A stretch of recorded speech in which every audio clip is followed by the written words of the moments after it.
नमस्कार शेतकरी बंधूंनो, मी शेतकरी पुत्र कृष्णा भोसले आपल्या यूट्यूब चॅनलमध्ये तुम्हा सर्वांचं मनपूर्वक स्वागत. तर शेतकरी मित्रांनो, आजचा टॉपिक जो घेणार आहोत आपण तो आहे सोयाबीनची अनावश्यक वाढ आणि त्याच्यामधून तुम्हाला ते सोयाबीन जास्त पाणी झाल्यानंतर किंवा वाऱ्याचा सुळसुळाट सुटल्यानंतर जे आडवं पडून तुमच्या उत्पन्नात घट होते आणि त्याचा मोठा फटका शेतकऱ्यांना बसतो.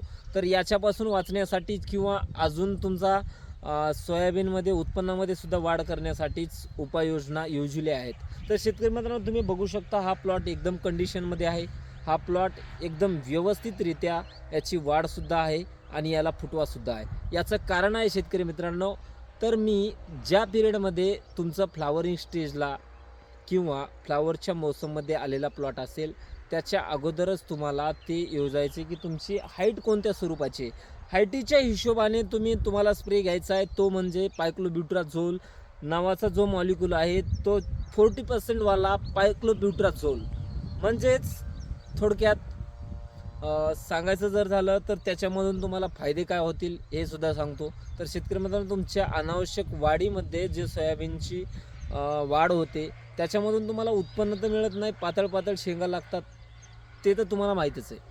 तर त्याच्यामध्ये तुम्हाला भर टाकण्यासाठीच म्हणजे तुमच्या फ्लावरमध्ये सुद्धा वाढ होण्यासाठी त्याच्यामध्ये तुम्हाला पायक्लोब्युट्राझोल जर मारलं तुम्ही तर प्रति लिटर 0.7 to 0.6 एवढं तुम्हाला प्रति लिटर एवढं तुम्हाला डोस घ्यायचा आहे त्याचा. त्याच्यामधून तुम्ही त्या सोयाबीनची अनावश्यक वाढ थांबवू शकता आणि फ्लावरिंग स्टेजला फ्लावर काढण्यासाठी किंवा फुटव्यासाठी मोठ्या प्रमाणावरती फायदा होईल.